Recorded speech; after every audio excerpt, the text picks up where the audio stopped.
할렐루야. 오늘도 새날을 주신 하나님을 찬양합니다. 오늘도 빛 대신 주님과 동행하며 거룩한 이날 찬송하며 살기를 소원하신다면 우리 찬송가 445장 태산을 넘어 험곡에 가도 우리 찬양을 함께 찬양하면서 하루의 문을 활짝 열어가도록 하겠습니다. 우리 잠깐 스톱 버튼 누르시고 찬송을 빨리 찾으시고 함께 찾으신 후에 찬송하도록 하겠습니다. 1절과 3절입니다. 함께 찬송하시겠습니다. 태산을 넘어 험곡에 가도 빛 가운데로 걸어가면 주께서 항상 지키시기로 약속한 말씀 변치 않네. 하늘의 영광 하늘의 영광 나의 맘속에 차고도 넘쳐 할렐루야를 힘차게 불러 영원히 주를 찬양하리. 광명한 그 빛 마음의 바다 찬란한 천국 바라보고 할렐루야를 힘차게 불러 날마다 빛에 걸어가리. 하늘의 영광 하늘의 영광 나의 맘속에 차고도 넘쳐 할렐루야를 힘차게 불러 영원히 주를 찬양하리. 아멘. 오늘도 한 걸음 한 걸음 주님과 동행하며 빛 가운데로 살아가시는 우리 성도들이 되시기를 주님의 이름으로 축원합니다. 오늘 이 아침 우리에게 주시는 하나님의 말씀은 사도행전 17장 5절에서 9절까지 말씀입니다. 사도행전 17장 5절에서 9절까지의 말씀 우리 같이 한 목소리로 합독하여 읽도록 하겠습니다. 함께 읽겠습니다. 그러나 유대인들은 시기하여 저자의 어떤 불량한 사람들을 데리고 때를 지어 성을 소동하게 하여 야손의 집에 침입하여 그들을 백성에게 끌어내려고 찾았으나 발견하지 못하매 야손과 몇 형제들을 끌고 읍장들 앞에 가서 소리질러 이르되 천하를 어지럽게 하던 이 사람들이 여기도 이름에 야손이 그들을 맞아들였도다. 이 사람들이 다 가이사의 명을 거역하여 말하되 다른 임금 곧 예수라 하는 이가 있다 하더이다 하니 무리와 읍장들이 이 말을 듣고 소동하여 야손과 그 나머지 사람들에게 보석금을 받고 놓아주니라. 아멘. 오늘도 이 말씀을 통해 우리에게 주시는 하나님의 음성을 듣게 되길 바랍니다. 지난 시간에 우리는 빌립보에서 데살로니가로 넘어와서 데살로니가 회당에서 복음을 전했던 바울과 실라의 모습을 함께 생각해 보았죠.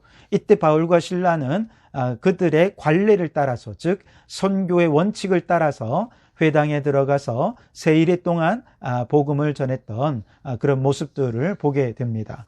새 안식일 동안 비록 짧은 시간이었지만 온 힘을 다해서 복음을 전하게 됩니다. 그랬더니 아주 놀랍게도 경건한 헬라인의 큰 무리와 또 적지 않은 귀부인들이 예수님을 믿고 영접하는 역사들이 나타나게 됩니다.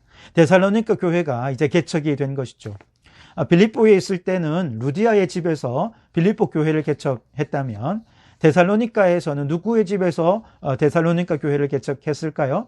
오늘 5절 말씀에 야손이라는 사람의 집이 등장하는데요. 바로 이 야손의 집이 데살로니가 교회 개척 장소였던 것입니다. 야손이라는 이름은 사실 그렇게 잘 알려진 이름이 아니죠. 오늘 본문에서 한번 나오고 로마서 16장 21절에 바울이 문안 인사하는 여러 인물들 가운데 한 사람으로 야손의 이름이 등장할 뿐입니다. 그러니까 성경 전체에서 그 이름이 딱 2번 등장하는, 어떻게 보면 그렇게 유명한 인물도 아니고 대단한 인물도 아니고 그에 관한 기록이 그렇게 많지 않아서 그에 관한 정보도 그렇게 없는 그런 인물이 바로 야손입니다. 그러나 여러분, 우리가 영화나 드라마를 찍을 때 반짝반짝 빛나는 주연들이 있죠. 그러나 주연들만 잘한다고 해서 영화가 완성이 되는 건 아니겠죠. 뒤에서 받쳐주는 조연들도 있어야 되겠고요. 또 그 조연들 뒤에서 이름도 안 나오는 여러 단역들, 그들이 제 역할을 해주어야 제대로 된 한 작품이 나오지 않겠습니까? 그래서 이름도 없이 그저 뭐 행인 1이라든지 아니면은 건달 2 뭐라든지 아니면 시체로 넘어져 있는 시체 3이라든지 이렇게 시체 무리 이런 중에 한 사람으로 그렇게 단역으로라도 등장하는 바로 그런 사람들을 통해서 하나의 작품이 완성도를 가지고 완성이 되는 것이지 주인공만 가지고는 완성되는 게 아니죠. 마찬가지로 하나님 나라의 사역도 그와 같다는 것입니다.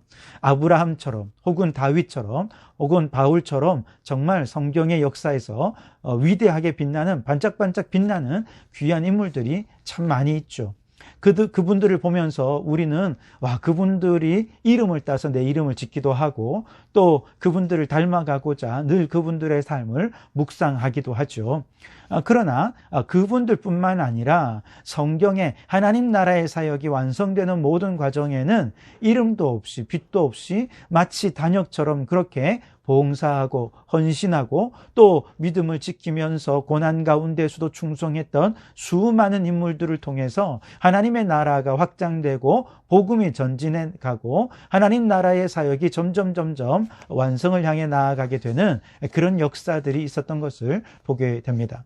하나님 나라의 역사에서 바로 이 단역들, 이름이 겨우 한두 번 나오든지 아예 이름이 안 나오는 그 사람들의 헌신과 충성이 얼마나 귀하고 또 중요한지 모릅니다. 아브라함같이 또 바울같이 그렇게 정말 멋진 주연급의 인물들, 여러분 그분들도 중요하지만 뒤에서 헌신하는 단역들, 그래서 바울이 고생해서 교회를 개척했다면 그 다음에 바울의 뒤를 이어서 교회를 생명 걸고 지키는 인물들이 없다면 어떻게 바울의 사역이 전진될 수 있겠습니까? 한번 개척하고 끝났다면 복음의 역사는 오늘날까지 이어질 수 없었을 거예요. 바울처럼 그렇게 우리가 세계를 다니면서 복음을 전하고 그렇게 주님 앞에 크게 쓰임받는 주연급의 빛나는 인물들은 아니라 할지라도 우리가 하나님 나라의 단역으로서 그저 우리의 이름이 등장하지 않는다 하더라도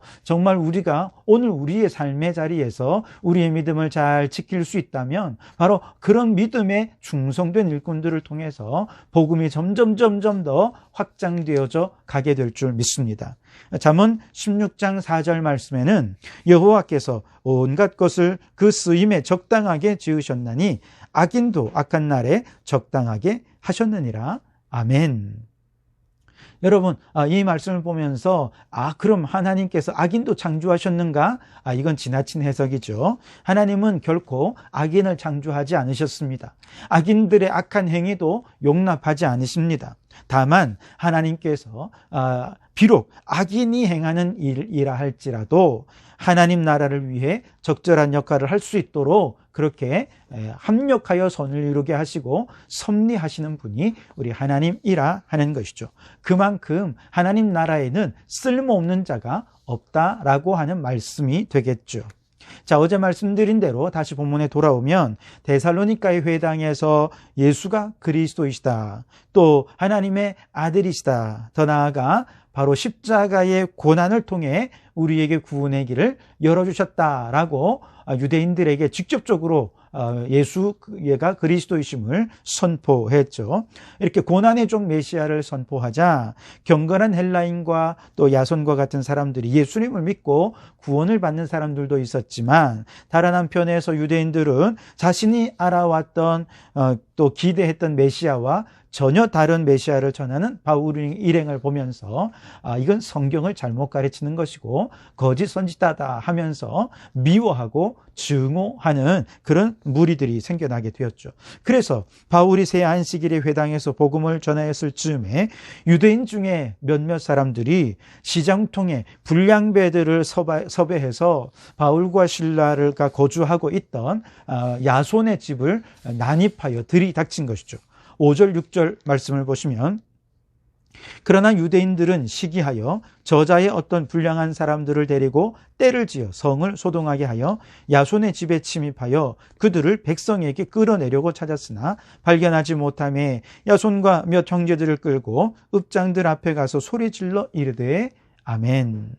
자, 유대인들이 이렇게 불량배를 앞세워서 야손의 집에 침입해 왔지만 바울과 실라, 정작 찾는 이 두 사람을 찾을 수가 없게 됩니다. 그러자 바울과 실라 대신에 야손과 몇 형제들, 이때 형제는 가족이 아니라 믿음의 동력자들을 말하는 거겠죠. 그래서 데살로니가 성도들을 몇몇을 이제 끌고 간 것이죠. 평생을 살면서 아마 이들이 이와 같은 위협을 당한 적이 몇 번이나 있겠습니까? 아마 한 번도 없었을 것입니다. 야손도 마찬가지고 형제들도 마찬가지일 거예요. 아마도 이들은 이런 경우를 당한 적이 단 한 번도 없었기 때문에 예수님을 믿었는데 이런 일들을 당하는 거예요. 얼마나 두렵고 얼마나 공포에 휩싸였을까? 그들의 마음을 조금 헤아려 봅니다.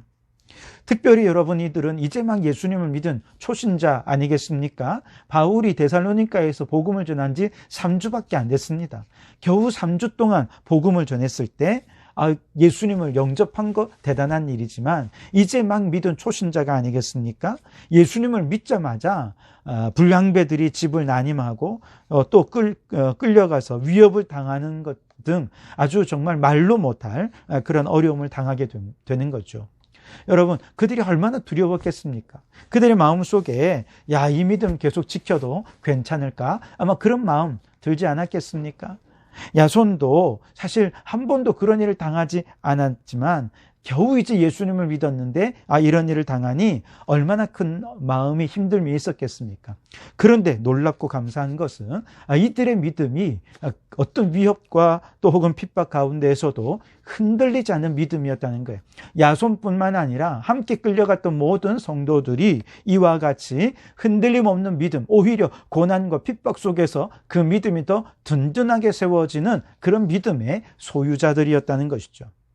한번 예수님을 믿을 때 그들은 확실히 믿고 분명히 믿고 제대로 믿었던 것이죠. 그저 머리로만 아는 신앙 아니었고 감정적으로만 요동하는 신앙 아니었고 예수 그리스도를 인격적으로 영접하고 예수님을 확신하면서 흔들림 없는 믿음으로 예수님을 믿게 되었다는 것이죠. 여러분, 우리의 모습을 보세요. 너무 부끄럽게도 수십 년을 예수님을 믿고 신앙생활을 했다 하더라도 작은 핍박, 작은 고난, 작은 어려움만 와도 사실 우리는 그 믿음이 뿌리부터 흔들릴 때가 얼마나 많이 있었습니까? 교회를 갈까 말까, 예배를 드려야 되나 말아야 되나, 이런 마음으로는 기도도 못하겠어. 그러면서 기도를 쉬고 예배를 포기하고 교회 나오기를 포기했던 일들이 얼마나 많이 있습니까? 야손은 초신자잖아요. 어쩌면 이렇게 예수님을 바로 믿은 이들이 이렇게 박해 속에서도 고난 가운데서도 굳건한 믿음으로 서 있었을까? 정말 놀랍고 또 감사한 일이 아닐 수 없습니다. 사실 당시를 좀 더 생각해 보면 야손과 끌려갔던 성도들의 믿음이 무너지면 데살로니가 교회는 더 이상 자취를 감추고 정말 모래성처럼 무너질 수밖에 없는 그런 상황이지 않았습니까? 그럼에도 불구하고 이들은 그들의 믿음을 지켰기에 그들의 믿음이 결국은 자신의 믿음만 지킨 것이 아니라 데살로니가 교회를 지켜내었고, 이렇게 데살로니가 교회를 지켜내었기에 앞으로 바울의 사역이 더 힘을 받아서 최선을 다해 더 복음이 확장될 수 있었던 것이죠. 그래서 데살로니가 교회, 데살로니가 전서 1장 말씀에 보면 이후에도 여러 환난과 어려움들이 있습니다만 데살로니가 교회 성도들이 믿음을 잘 지킴으로 말미암아 그들의 믿음의 소문이 마게도냐는 물론이고 아가야 지방 또 더 넓은 곳으로 많은 곳에 이들의 믿음이 얼마나 훌륭한지 그 믿음이 소문이 날 정도였다고 말씀하고 있습니다.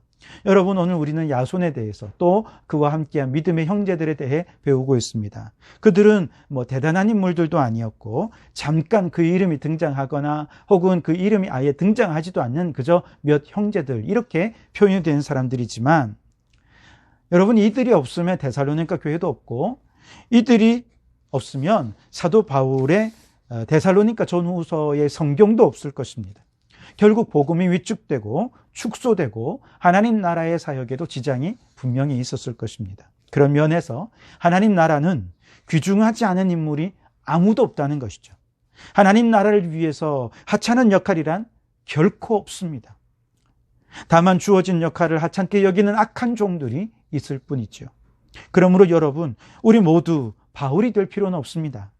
모두가 선교사가 되고 아브라함처럼 바울처럼 전 세계를 다니면서 큰일 하려고 생각할 필요 없습니다. 다만 우리가 오늘 처한 우리 성도교회라고 하는 이 자리에서 흔들림 없이 우리의 믿음을 지켜낼 수 있다면, 우리 성도교회 하나 제대로 지켜낼 수 있다면 바로 그 믿음에 흔들림 없는 한 분 한 분을 통해서 성도교회의 믿음이 든든히 세워지게 되고 바로 그들을 통해서 하나님 나라는 더 굳건하게 서고 확장되어 가게 될 줄 믿습니다. 오늘도 그 믿음을 지키기 위해 헌신하는 여러분 한 분 한 분이 우리 성도교회의 야손이 되는 것이죠. 성도교회의 믿음의 형제들이 되는 것입니다. 이런 귀한 종들의 핍박과 고난 속에서 믿음을 지키는 그 아름다운 믿음, 그 충성된 믿음, 그 믿음이 성도교회와 하나님 나라를 든든히 지켜가고 세워가는 역사가 일어나게 해 주실 것입니다. 특별히 여러분, 요즘 코로나19로 인해서 믿음의 위기가 찾아오신 분들이 참 많습니다. 그런 핍박 속에서, 그런 어려움 속에서도 스스로 각자의 자리에서 믿음을 지키려고 하는 그 충성, 그 헌신, 그 야손과 데살로니가 교회 성도들의 그 충성된 믿음, 바로 그 믿음이 오늘 여러분에게 있게 되기를 바랍니다. 그리하여 여러분 그 믿음으로 우리 성도교회를 지키고 복음의 역사가 멈춤 없이 전진할 수 있도록 우리 주님께 충성하는 우리 성도들이 되시기를 주님의 이름으로 축원합니다. 기도하시겠습니다. 하나님 아버지, 감사합니다. 야손과 데살로니가 교회 성도들이 이제 막 예수님을 믿은 초신자들이었지만 이렇게도 훌륭하게 제 믿음을 지켜내고 교회를 지켜내었을 때 이것이 하나님 나라 확장을 위해 귀하게 쓰임받는 사역이 되었던 것처럼 오늘 우리도 바울처럼 아브라함처럼 믿음의 큰 일을 할 필요는 없습니다. 다만 오늘 우리가 있는 자리에서 우리의 믿음을 지켜내고 우리 교회를 지켜내는 그런 일들을 감당하는 저희들 되게 해주셔서 오늘 성도교회의 야손이 되게 해주시고 성도교회를 위한 믿음의 형제들이 될 수 있게 해주시옵소서. 그리하여 성도교회가 든든히 서가고 하나님 나라가 더욱더 확장되어져 가는 역사들이 일어나도록 주여 우리를 주님의 도구로 사용하여 주옵소서. 예수님 이름으로 기도하옵나이다. 아멘.